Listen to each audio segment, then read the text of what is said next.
This call is Those being that are recorded. joining me live on Spreaker and want to join the conversation because the Spreaker line will be cut off. This is just a promo, yo. This is just a promo to get you warmed up. But if you want to join the conversation and go in depth with me as we explore this folk tale, and we do some wisdom mining, you can feel free to call me at 614-556-4535. Once again, that's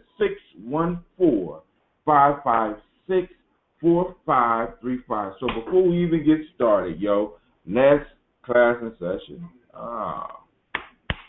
See, those of you that's on Uber conference, that's the stuff you missed. I got sound effects and stuff over on my Spreaker station, but here I don't have none, so we just have raw conversation. But hey, so now, starting things off, of course, you know, I've been doing a lot of running. My feet are sore as all get out. It sounds like somebody just joined the call, but I don't, let me see, maybe that was my tea. I got some tea that's so good. Who that? Greetings, this is Jill. What's up, Sister Jill? How you doing? I'm well, how are you? I'm fine. Are you calling in on Spreaker or oh, you must be calling in on the line, but I don't see you on my conference. Wow. I don't know how you're doing that. But that's cool. I don't either. Cool. I just dialed the number that you provided. Oh, it's on. It's on. So once again, those that want to join, the number is 614-556-4535. I've been joined by Sister Jill out of Columbus, Ohio. Also, I'm going to break down the story in a second. Matter of fact, I need to put it up on the screen so that everybody can see it. But wait, since people come through the Uber conference, more than likely they won't need to see it. Are you on your computer or are you on your phone, Sister Jill? I'm just on my phone right now. Okay, cool. All right, so I've been running a lot this week, so my feet are kind of sore. But I've been doing a lot of freestyle Friday. I mean, not freestyles. I've been doing a lot of on-mile threes, and that's my show that I do after I do 3 milers. I just haven't been in the mood to run 1 mile, so I've been running 3 miles, but my feet are still adjusting to the new shoes, and they swelling up on me. So I'm going through a lot of pain in it. But the good thing about pain is that, well, for me, let me say this. When I'm hit by pain, my mind starts to drift into different directions. And because my mind starts to drift, I'm able to come up with some different concepts, you know. And I've been looking at a lot of the craziness that's going on. And one of the things that I think hopefully we might be able to get into in our discussion today is African people and our relationship with death. You know what I'm saying? Because we have a lot of fear in our community. You know, I ain't gonna say for some reason, but it's a good reason. But then there's a bad reason too. Hold on, I got to do something with this TV. Y'all probably can't hear, but it's just throwing me off. All right, so I'm going to read the story. The story today is titled, somebody else just joined. No, I apologize, Brother Hatim. For some reason, I got disconnected, and I just joined back. This is Jill. Oh, okay, cool. That's cool. There's no problem.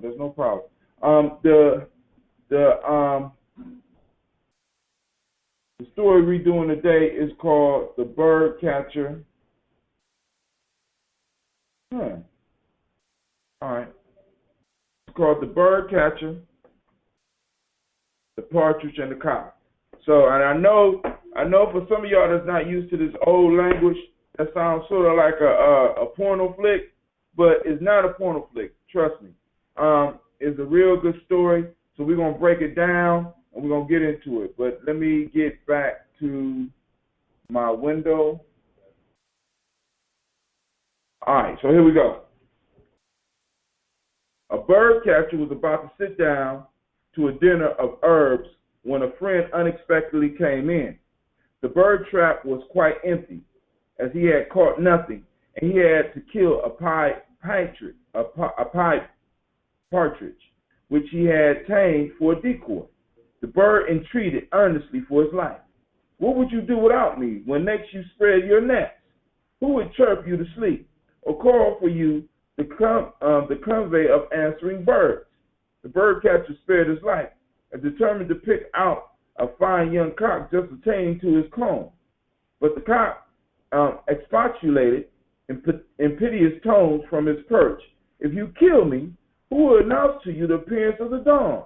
Who will wake you to your daily tasks or tell you when it's time to visit the bird trap in the morning? He replied, what you say is true. You are a capital bird at telling the time of day, but my friend and I must have our dinner.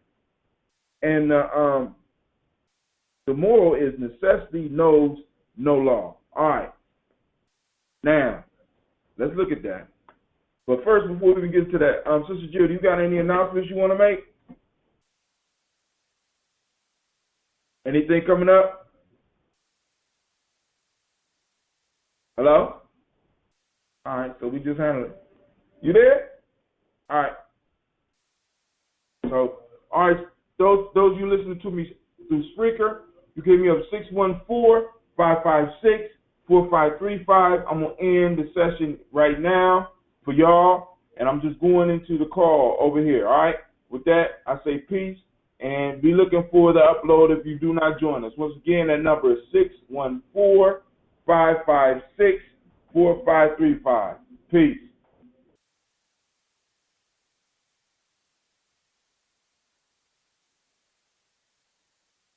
Hold on.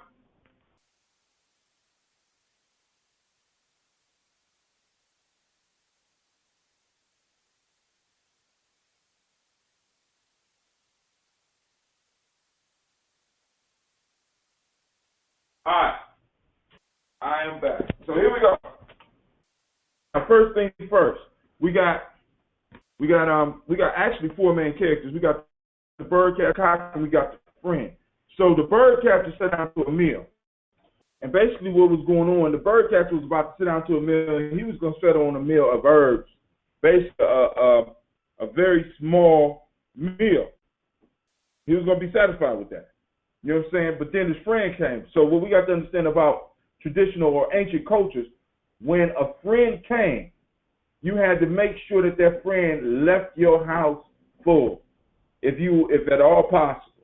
So he didn't want to offer his friend herbs to make sure his friend had something of sustenance. So he was going to take his partridge.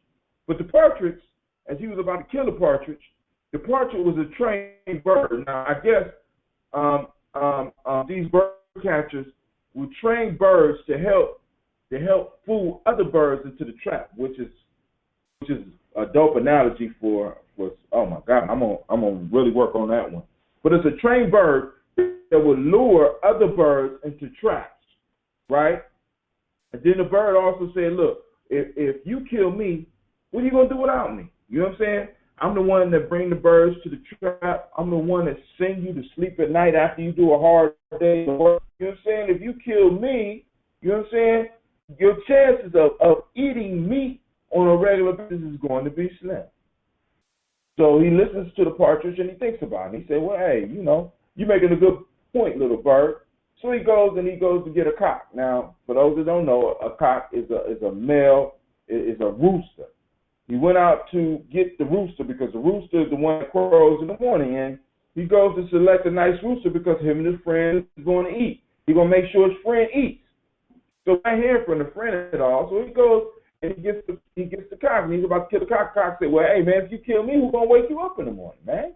Who's going to let you know when it's time to go check the traps in the morning? You know what I'm saying? And he looks at it, and he weighs it, and he says, hey,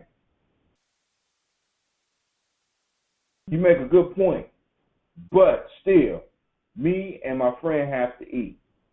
So he made the choice between the partridge and the cock. Now, the cock did nothing to help the man earn his living except for wake him up. He could wake himself up. He don't need the cock for that. Now, for me, the whole moral of the story, or the part of the moral of the story is, let me read the moral that they got on here. It says, necessity knows no law. When somebody's in need, right, a lot of laws drop. A lot of basic ideas or the things that they stand for drop for those people who really don't have, how can I put it? For those people that really don't have morals. You know what I'm saying? The necessity leads the way for them. You know, for those people that truly have morals and stuff, necessity don't necessarily lead the way for them. You know what I'm saying? But now, so let's look at this dude. Necessity. He was hungry. He wanted to eat. He wanted to make sure his friend ate. He had a choice between his partridge, who assists him at work, and the cock, who wakes him up for work. So now, the piece that we have to focus on here is, why did he choose the cock and not the partridge? Because the cock get him up in the morning. The cock let him know when to go check the traps. You know what I'm saying? But the cock don't help him do no work. The cock does nothing but get him up for work. He can wake himself up in the morning. So the cock value is lower than the value of the partridge. The partridge required training. This man had to spend time training this partridge. We don't know if he got any other partridges that he could use. This partridge was a bird that he was sent out to lead other birds into a trap that he had laid for them, right? So now this partridge was of more value to this dude. So many of us, we put ourselves in situations as far as work, as far as life, as far as anything going on. We put ourselves in a situation where our value determines whether or not we will be sacrificed. Like this. Now we got a choice between the cock and the partridge. Now, if I had to pick, I would also pick the cock. Why? Because the cock does nothing to assist me in earning my living. The cock, he benefits me in a way, but he don't benefit me like this bird. And I haven't made an investment in the cock like I made into this bird. The cock naturally crows at the rising sun. That's what he naturally does. He would do it for me, or he would do it for anybody else. This partridge, I don't spend time training this partridge. This partridge is a good chance that this partridge will not respond to another owner like they respond to me. And the time that I had to invest in this partridge make this partridge more valuable, right? So now, when we are talking about being in people's lives, we got to figure out how to make ourselves more valuable when we are in their life. What value do we add to the world?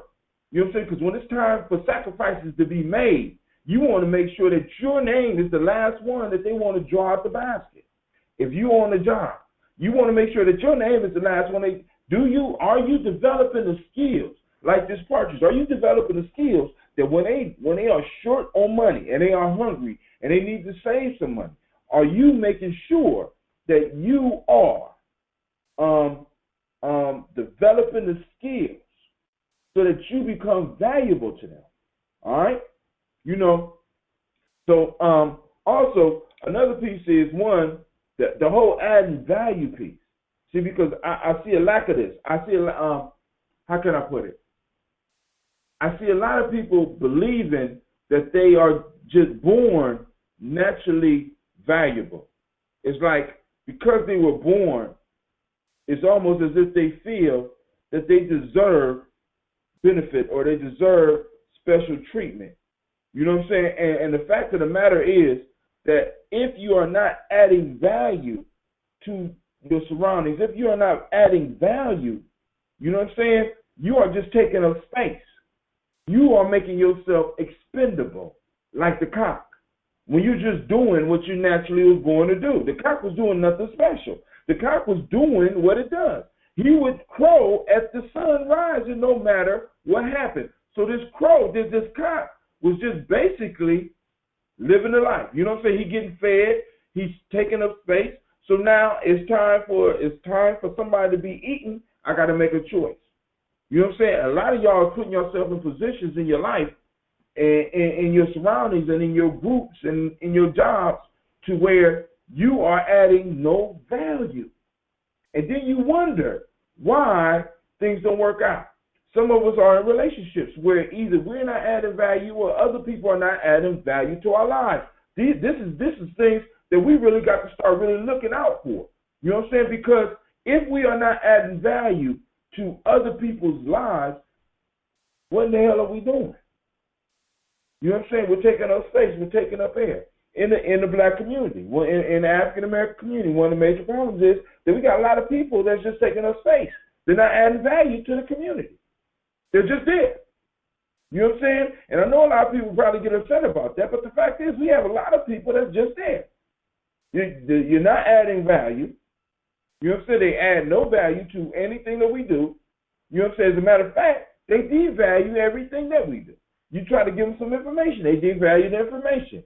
You know what I'm saying? You try to help them with a project, or you ask them to help you with a project, they try to devalue that project. You know what I'm saying? So we surrounded in a lot of and let me bring it back home to those of us that may be listening to this right now. Some of us, like that birdcatcher, may have to make a decision about who we are going to allow to stay in our life, right? Some of us, we have the partridge who we have taken time to train, or somebody has taken time to train, or maybe they may even have trained themselves to be able to assist you in life, be able to assist and move you to another level of your life, right? You got these individuals in your life right now. You know what I'm saying? But then, on the other hand, you got those cocks in your life, right? You got those cocks in your life. You got those individuals they're doing the same thing that they were doing when you met them. They're doing the same thing that they were born to do. They are not trained in any way. They are not bringing any additional value to what you are and what you are doing. And sometimes we got to know when enough is enough. You know what I'm saying? Sometimes we got to know when to start cutting things off because it's not healthy for us, right? So now, you know, that's basically all I got for that one. You know what I'm saying? I mean, now we can actually go into the discussion about the partridge, because the partridge is an interesting fellow. You know what I'm saying? Because the partridge is basically a trader. You know what I'm saying? Because although it's bringing value to the hunter's life, he bringing hell to his fellow birds' lives. And this sounds a lot like something that's going on in our neighborhoods, but I'm going to leave that alone for right now. But Sister Jill, are you still there? I'm sorry, I had my phone on mute. Yes, sir. All right. Do you got anything you want to add about that one? Because I thought more people call in, but hey, it's all beautiful. I mean, powerful folktale. Oh man! I attended the Kemetic New Year activities this week, and we had a very similar conversation about intellectualism, and the point being that intellectualism is a very individual act, and that we need to move from that, and that folks may even think that the conversations that we're having here may be intellectualizing, but the difference is that they're not for self, they're for others. And so we move beyond intellectualizing into being a more spiritual act for spiritual development and spiritual growth. And again, I think that really aligns with the folktale in which you were talking about, as you shared the difference between the cock and the partridge, and that it is necessary for us to go beyond our basic innate skills and to develop them in a way in which they are used and for the purpose of others. And so this is another great opportunity for alignment of what we should be doing here on the planet. And as I've had these conversations all week, we also talked a lot about, not exactly related to this folktale, but we talked a lot about language and culture, of course, and how that is a common thread through all of this. And so because of our culture and our language being so individual and intellectual, we don't have our frame of reference is off. And so that's why we need this type of conversation to help move us to a more collective thought, which of course is more natural for us and is going to be better not only for ourselves and our families and our community, but of course future generations. So thank you for this exercise and allowing us to continue to practice this, one, in conversation, but it also has to be in deed, and not just, I think that was also the other point that we talked about during the Kemetic New Year celebrations, is just not in word, but it has to transfer into practice, and it has to transfer into deed. And so hopefully, like you've talked about in the past, these conversations, when shared with others, because it's recorded, will then help move folks to a higher level of understanding of their purpose, and then into action, so that they are of greater value. And then understanding that through this folk tale, and we also talked about through myths and fables and all those different types of stories and ways of sharing information, that in order, changing our mindset from what this culture has conditioned us to believe, that in order to be of value, it's definitely not about self. It is definitely about your contribution and work with others. It's collective in order to win. And that gives you more value. That definitely makes you win, and begin with your piece of value. So for me, this is just good connections of all of those concepts, and it showing that there's consistency in the truth. So there it is. Man, that's why, like I said, man, these folktales aren't just for kids. You know, it's like what I love about these folktales is that in a very simple way, he giving us keys to look not only look at our lives, but to help other people look at their lives. Because just in us talking about it, we never know what or how this conversation may affect somebody else, man. So you know, I was thinking about, because the Partridge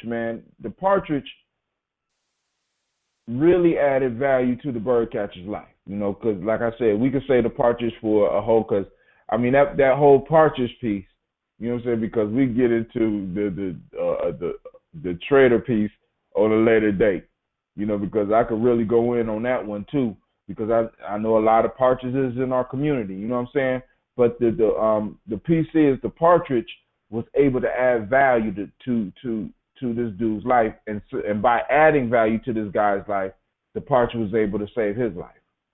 You know what I'm saying? And by us learning to add value to the collective, and not just expecting the collective to do for us, but for us to add value to the collective. That's right. I'm sorry. Go ahead. No, I'm just in agreement. I am totally agreeing. Right. But I would like to, if you don't mind, touch a little bit on that concept of being a trader and the role of the Partridge. So if you don't mind, indulge me a little bit, and if we could touch on that, and maybe you can expound on it, I know, on another call, but I would like to talk about that a little bit.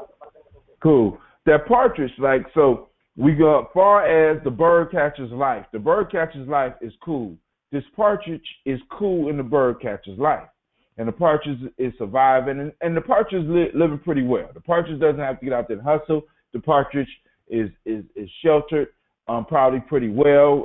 The Birdcatcher probably got a nice little coop for him where he could get him whenever he want him, take him out. But this Partridge is a bird, and being a bird, when it comes to his job is to catch other birds or to trick other birds into coming into the Birdcatcher's net.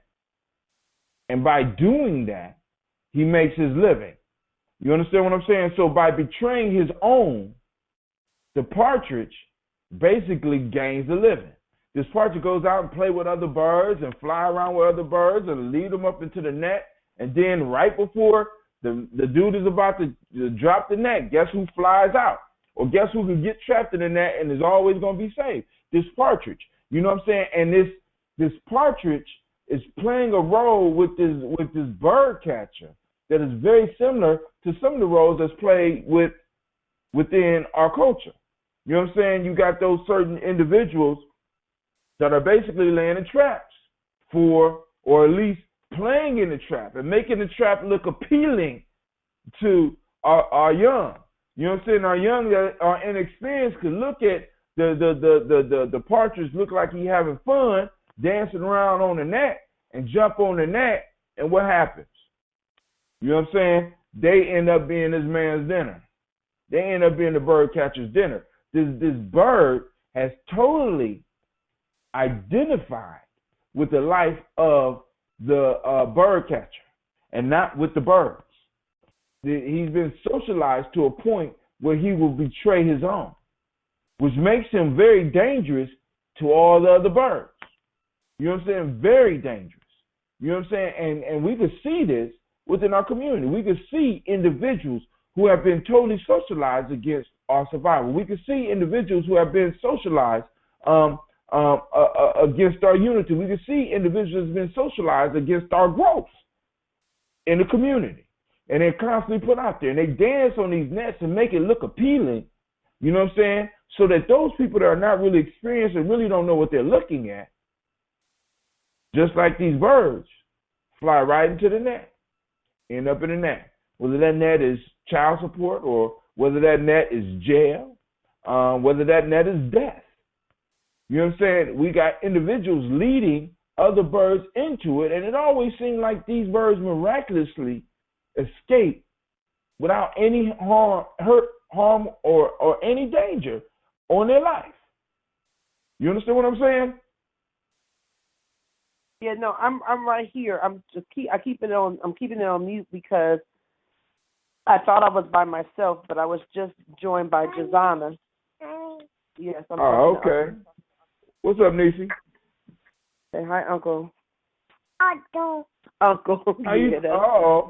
Uh-oh, she talking. Go ahead, girl. Yeah, Uncle. Oh. So, no, I mean, this is so powerful on so many different levels.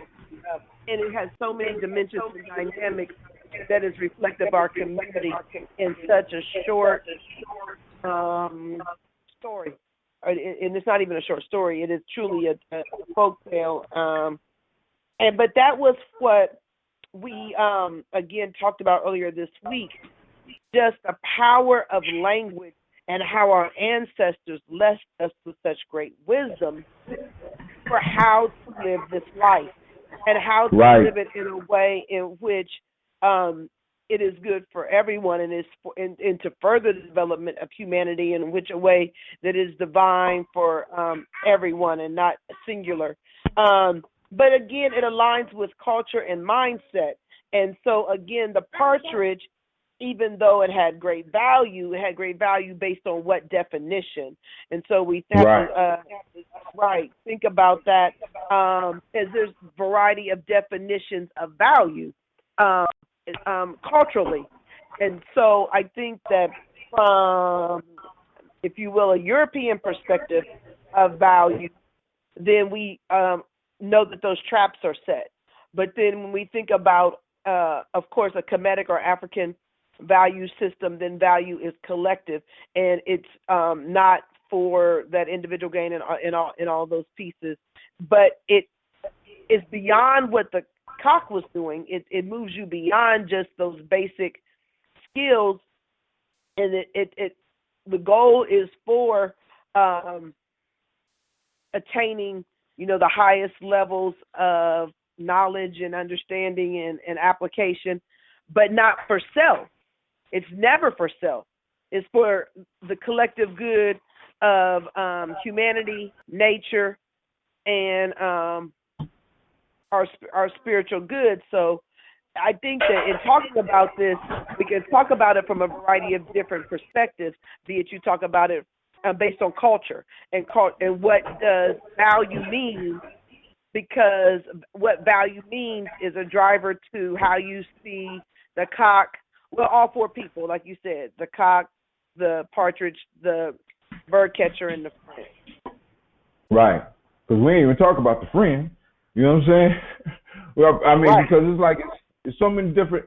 It's so many different like you said, you come at it from there are pieces of lesson in each one of these because, especially the major three, within the Birdcatcher, the Partridge, and the Cock, there's a lesson in each part. Now, but I want to stress this about the African spiritual system because one of the pieces is that there is no collective without the individual, and there's no individual without the collective.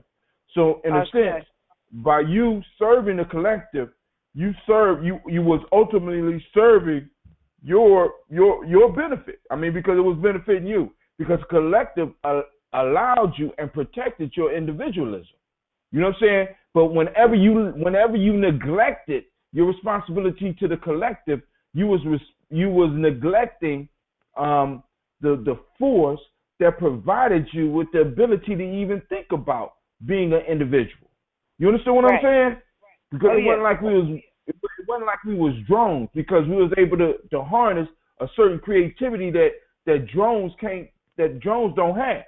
You know what I'm saying? So there was definitely an individual spark there. There was some individualism there, but it wasn't the type of individualism that you see in this society.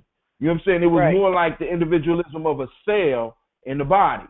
You know what I'm saying? Because each cell is individual, but that one cell being the best cell that it can be, make it possible for all the cells to work together. You know what I'm saying? And I'm sorry. No, I agree with you. That's why I was just saying that I think for us that the conversation is driven by the worldview in which we're speaking from, because it's going to So it's going to depend, because we understand I am because we are, and that the individualism doesn't mean we stand alone. It means it's a part of the collective. So that then brings in also the very interesting role of the friend, and the friend as an individual, but benefit as a part of the collective. And the role of the friend in relationship to, of course, the bird catcher, because of the role of the bird catcher, what a bird catcher does, the benefits of a bird catcher, and being in relationship or a benefactor from a communal perspective of being a friend of a person who has that job. And then again, as we talked about the roles of the two different birds. So it just in essence of the story are the elements of individualism, of being individual, not individualism, but being individual, part of a collective. And part of a collective. And now with the how can I put it? Also, the bird catcher is the how can I put it? For lack of a better term, the bird catcher is the slave master of the partridge. Right. I mean, because you know what I'm saying, and he sets the frame of reference for the partridge, because the partridge probably don't even know how to interact with other birds outside of the acting and playing in the net. You know, so the bird catcher is the trainer and the master of both birds. You know what I'm saying? Now, one, he's definitely trained. The other one is moving free, so that's why he was expendable, because that the cock wasn't really part of that collective per se. You understand what I'm saying? The cock was just a male chicken who was just moving around and doing his thing. You know what I'm saying? So he was more expendable than the one that that money was invested in to train. You know what I'm saying? So, you know, I mean, we can look at this from... But that's huge. That's a huge conversation, especially for Americans, because it's a double-edged sword. Mm-hmm. Because the goal is to have value so that you're not expendable. But in that process, you become... a slave. You said what? A slave. Yeah, A man. better slave. So that and the socialization that comes with the development for value takes away a lot of those natural characteristics. And so you get, I don't know whether you become more valuable or really less valuable is really a question that I have, because as I talk to elders, I had a conversation with an elder this afternoon. I love the elders, man. It's one of my favorite group of folks to hang out with.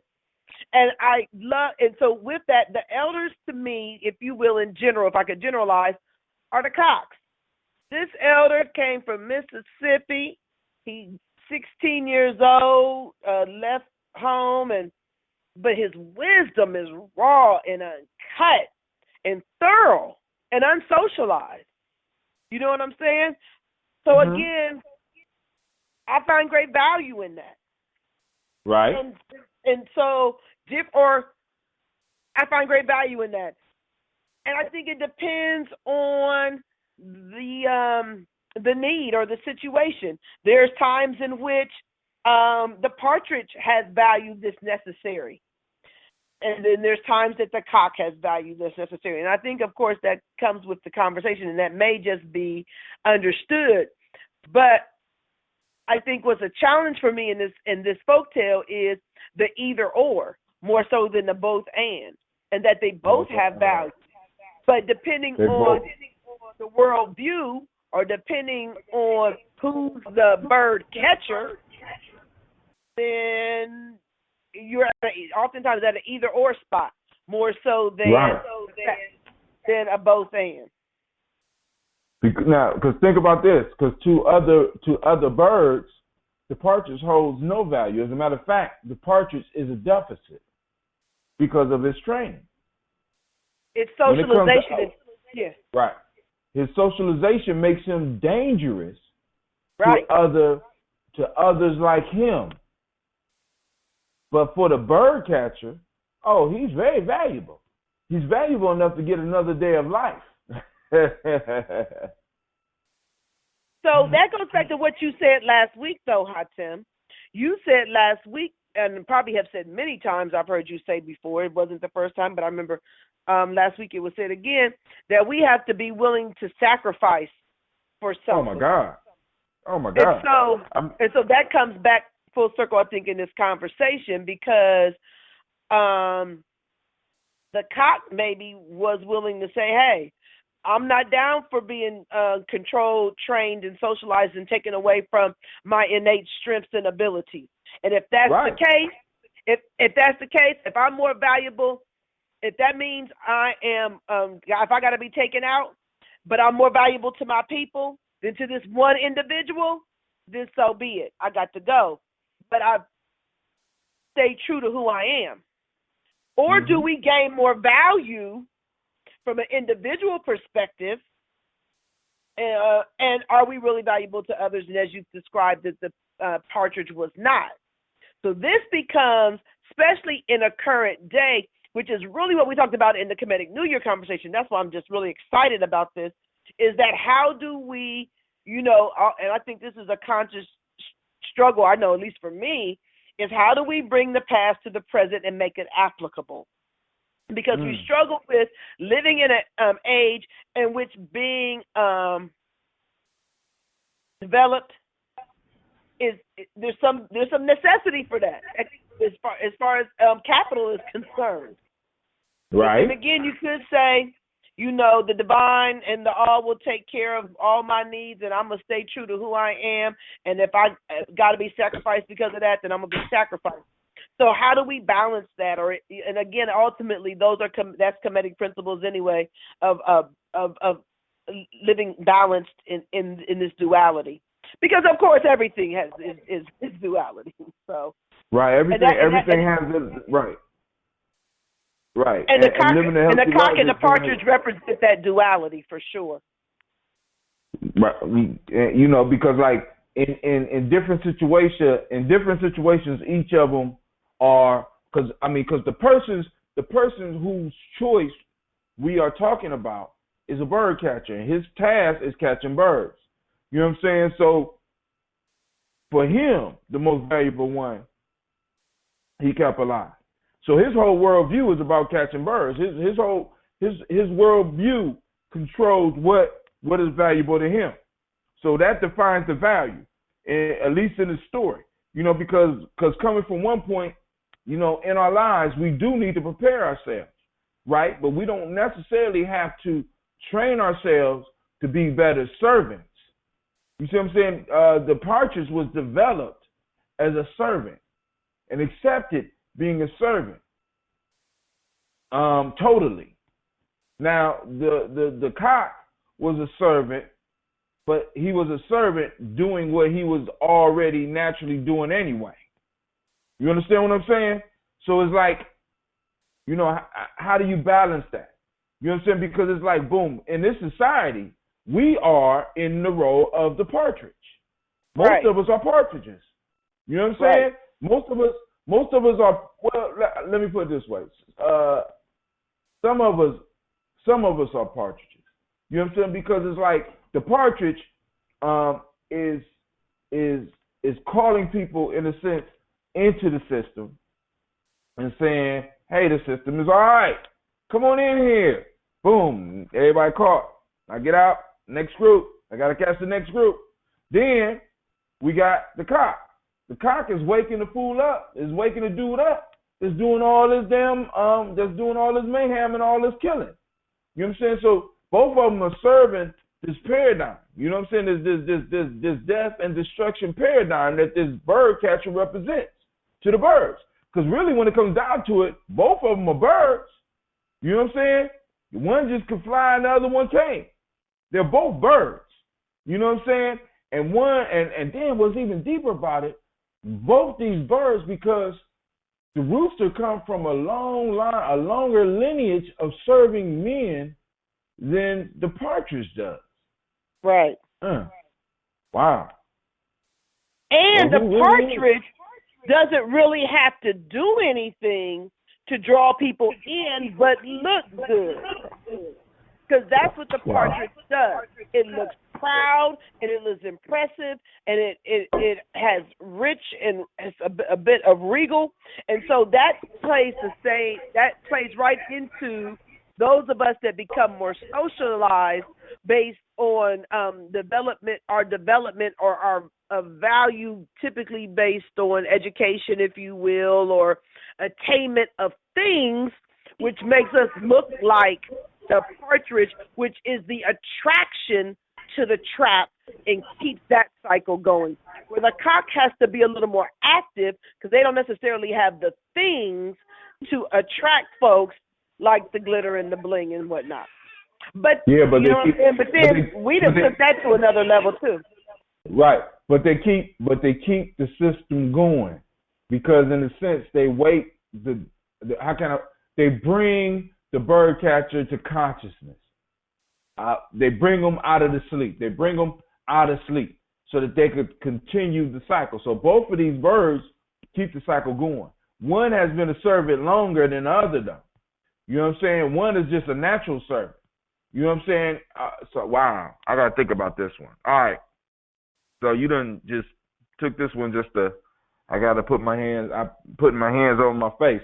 All right. So, but yeah. Hey. Why? About what? Why? Because the cock has been a servant longer than the partridge. Well, because I think the position of the cock, you already talked through it. The position of the cock, again, more naturally is, and when we move from, let me see, how do I want to say this? I'm sorry, I had a thought, but then once again, here comes Jazana.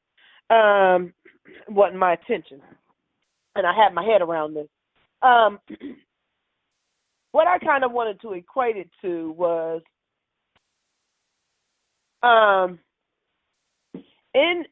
humans, say the birdcatcher on a larger scale is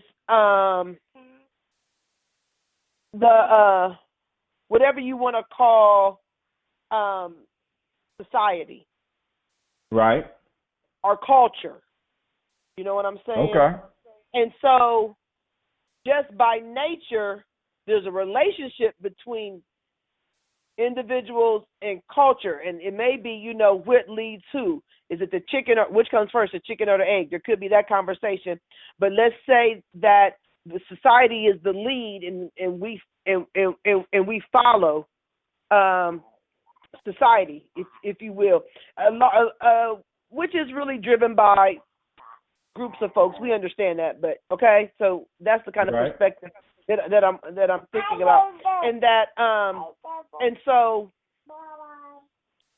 as humans, because everybody's human, you play different roles, and you're either but you know that to survive, we're taught those things innately about how to survive in society, and that's been going on forever. We talk about that. There's been many books written, as you well know, about how we pass down things in order to survive as humans in this culture. Right. Right? So that's one piece. But I still struggle, Hatim, with that's true, but from a very European perspective, because from a European perspective, we're all slaves. I think that, again, as I think about my knowledge and studies and from a Kemetic or African spiritual perspective, that as the birdcatcher and societies, that was not the driver, did not see us as slaves. So I think innately in this folktale are European ideas that put us all in an oppressed or subservient position. So that either way we go, like my old people used to say, you're damned if you do or you're damned if you don't. Mm-hmm. Because you either stay yourself and you maintain basic survival, or you try and better yourself and you may be worse off than you were before. But that to me is all it's all European it's just European thinking, and it's a contradiction, because in developing yourself, you can't be of value to others because your relationship with them is for their demise. So it's all foul. There ain't no good in that. That's for me.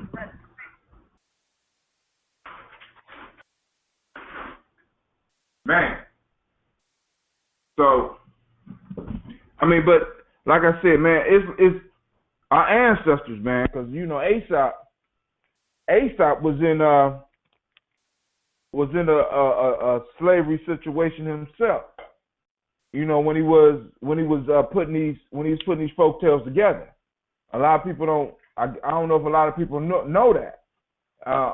And basically, through his wisdom, he was able to eventually be released and became a servant of the king, which was just a higher form of slavery. But you're right.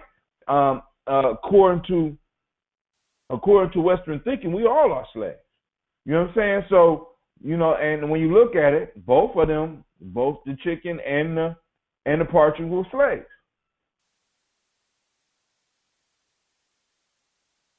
So, but hey, that's enough wisdom mining for the night. I was kind of hoping more people would show up. I'm thinking that since everybody is old, they probably fell asleep.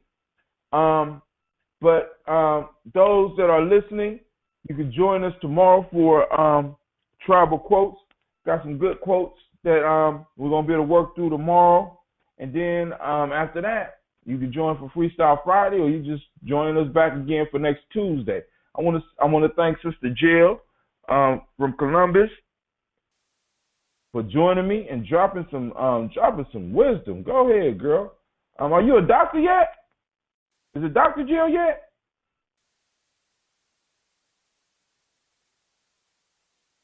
You got me on mute still?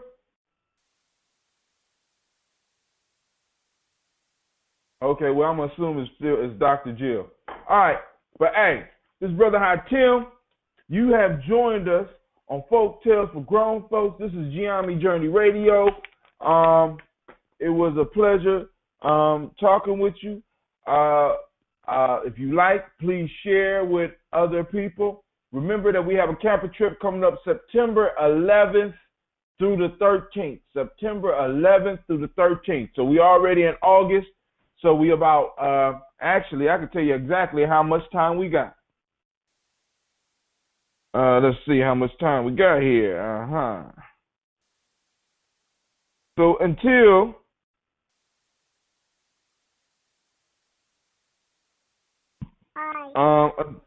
what's up, girl? Until the camping trip, we got 37 days, 18 hours, 36 minutes, and 21 seconds until to the next camping trip. Again, I repeat, next camping trip, 37 days, 18 hours, 36 minutes. Now it's 10 seconds to the next camping trip. We're going to have a real good time. Come out and join us. Be sure to follow Gye-Nyame Journey on Instagram. It's Gye-Nyame. I think it's Gye-Nyame Journey on Instagram. You can join, follow us on, or friend us or whatever on Google+. We are on Facebook, Gye-Nyame Journey. Twitter is Gye-Nyame Radio. You feel free to follow us. Let me know what's going on. And anybody that has any news that they want to hit me up with, feel free to call in at 614-556-4535. If I am up and conscious, I will turn on the phone. And if you need to rant, you go and express yourself on the line. If I'm able to do a talk with you, I'll do a talk with you. But if you just want to talk to yourself, you can. All right? So this is Brother Hatim. I want to thank you for joining me and joining Miss Jill on Folktale for Grown Folks. And with that, I'm out. I say peace. Peace. Thank you, Miss Jill.